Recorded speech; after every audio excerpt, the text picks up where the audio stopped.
Hello guys, welcome back to my channel. Today I'm joined with Aleyah. We are wanting to talk about dating in your 20s today.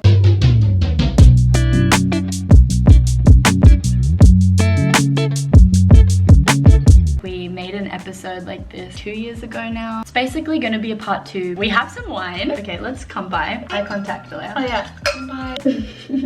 We put ice in it. So let's just get into it.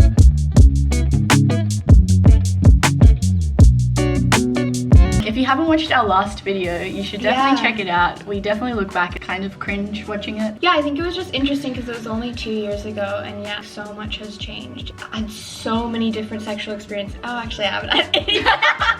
Grace has had some experiences in that last video. Yeah. I have not. On the other hand, no, but but you've still dated. Yeah, like, and just and grown. outside of sex and dating, whatever, I feel like we both really changed. I've been single for a really long time, but there's been little connections here and there. I think I actually have really enjoyed the time alone. I've just learned so much about who I am. Yeah, I am talking to someone at the moment, a little something, but who knows. I'm not looking for a relationship, and I'm also not looking for a relationship. For a while I was like, I don't want a relationship, I just want to be single and I'm moving. I'm not opposed to anything, I'm not cutting anything off because I'm moving, or this is more important. Just with dating in general, I'm just seeing where the wind blows me. But I'm not hooking up with people.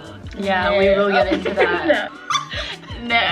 Yeah, okay. My turn. I mentioned in my last video, I went through a breakup and it's been 1 year. So I've been single for that time. I'd only slept with my ex-boyfriend when I made the last video, and I've had a few experiences since then. I have definitely still been processing the relationship. I now feel at a point where I feel like I could be open to like a more serious relationship, but I'm really enjoying exploring different connections with people and getting so many different new experiences that teach me stuff about what I want in a partner, what I look for, things I really like, and in that learning about myself, learning about my sexuality. I'm just really enjoying that because my mind's kind of at like, I don't know that I want to get into another relationship if it's not the person that I'm spending the rest of my life with, and yet we're so young. I want to have so many experiences, even if that is literally just hanging out with someone. I think there's still so much learning even if you're not having sex. There's just so much that comes from being single.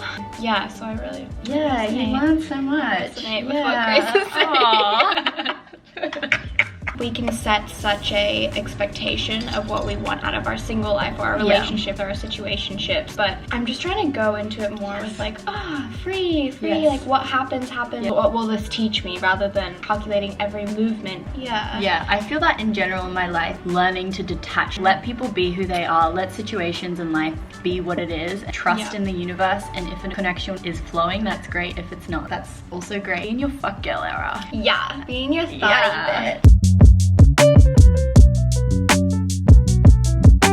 One of the biggest differences is just knowing myself a little bit more. When you're younger, you don't really know. I mean, yeah, there are girls that know straight away the type of person that they want to be with. But I think also more maturity comes with age. More maturity in what you want and what you like comes with age and comes with understanding yourself. When I was younger, I used to become obsessed a lot easier, and I used to become a lot more compulsive in that relationship. Whereas now I'm just a lot more carefree and I have a lot more love for myself than I did when I was younger. When you're in your teens, there's so much going on in your world that it's hard to feel centered and to feel grounded. So I think, I'm a lot more centered and a lot more grounded, and I don't take everything and feel it and make it about a target on my back. It's not so personal. Okay, this is just an experience and this is gonna help me grow. When you haven't had many experiences and you're younger, you kind of are looking for someone to fill a void, because that's what we're sold. There's this perfect person that comes and like completes your life. I think also your independence.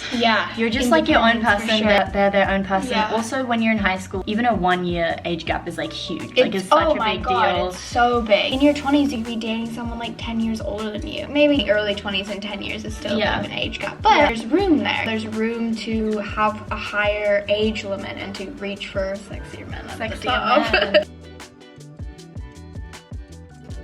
It's so weird as you grow older and come into your sexuality. It's a different situation when you're a minor and that's creepy men. But when you come into yourself as a woman and you feel energy from older men, it's so weird. Because you're like, fuck, I am a woman, so this isn't actually necessarily really weird. No. It can be. I mean, I don't know, there's a lot of people feel differently, but I think it's a very controversial thing to talk about. But older men looking at younger women, yes, there's a level of to it that's like, okay, that's not, like why are you going for someone your age? Yeah. But when you come into your sexuality as a woman and you are mature and you are older, you're sitting there and you're like, oh wow, we are on the same wavelength in a way. Yeah, in a way. Compared to when you're in your teens, there's a difference. Huge difference. The pool of men get bigger. Yeah, they do. Anyway, it's a really good wine. It's really nice.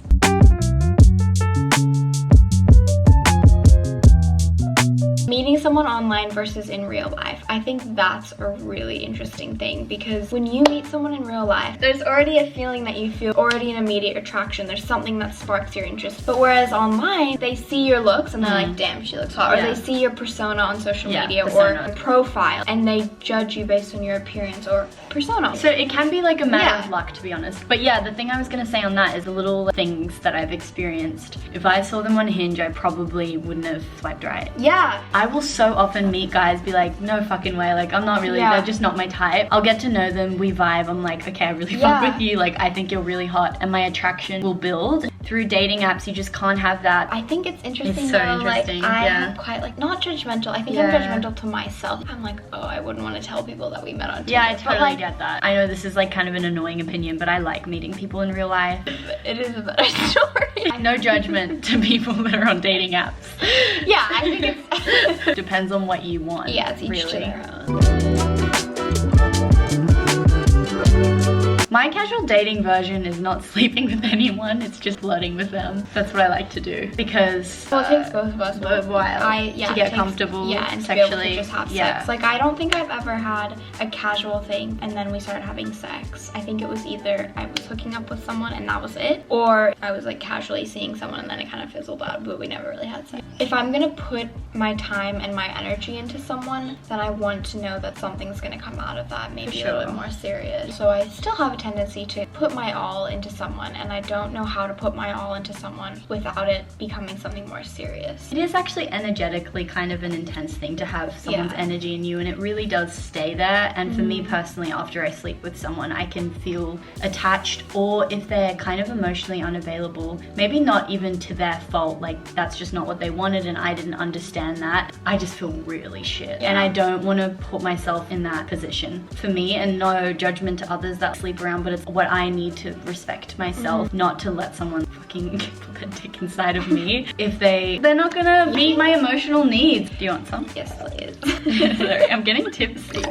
Me too. If I'm hanging out with someone and there's a lot of misconstrued conceptions on my end and I'm making a story out of something, I just know in my heart when something's true and something's not. Yeah. But it's hard for me to listen to that sometimes. 100%. When you like someone, and also you get obsessed when they're emotionally unavailable. That's the thing. I feel like that's when the obsession comes in. That kind of goes into attachment styles, because I always felt like in my dynamics and relationships I've had, I've definitely been anxious attachment, but I think that's because the people I've been with have just not been at a point where they're able to meet my emotional needs, able to give me consistency and what I need. So then I get really triggered and I feel like I'm constantly chasing after them. That's why communication is really important, and that's why I think it's also really important to be clear with yourself about what you want. Like, what is it that I want out of this? Do I want a relationship? Yes, I do. So am I gonna actually make steps to have a relationship with this person? And tell them this is what I want. So scary. Like, something for me is communicating around sex. I feel so pressured if we're getting more serious and we've been hanging out for a while. Oh, I need to sleep with them. But if you don't want to do that, don't. I think that's the biggest thing with dating. Listen to how you feel and what you want, and don't lie to yourself about it. If you're feeling like you're not being met by someone, you communicate that to them and it's clear that's not what they're at. Have the respect for yourself to cut it off. There is someone that will be able to meet those needs. Like a tip. Something that I've really learned is taking myself out and doing things with myself. Stepping outside of my comfort zone, being alone. The more that you do these things, the more comfortable you'll feel in your own skin, and the more comfortable you'll feel alone. And the more confident you'll feel in being able to be alone. And I think also, like, going on the dates, you don't have to hook up with people if that's not what you want to do. If you do, great. But if not, hang out with people here and there. If you think someone's cute and they ask for your number, just do it. Push yourself a little bit and go hang out with them. I'm like super tipsy right now. The idea of like having a full life first, and honestly I feel like I'm still learning this. If something really good, some person comes into my life, I have a tendency to attach to it, want it to be my everything. Like learning to fuel myself with so many different things, like different activities, my acting classes, different friendships, having your needs met through a vast variety of different things rather than just one thing. This is the last glass, Aleyah. You really did. Go. Can't have too many dramas. Thank you for watching. We appreciate it. 1, 2, 3.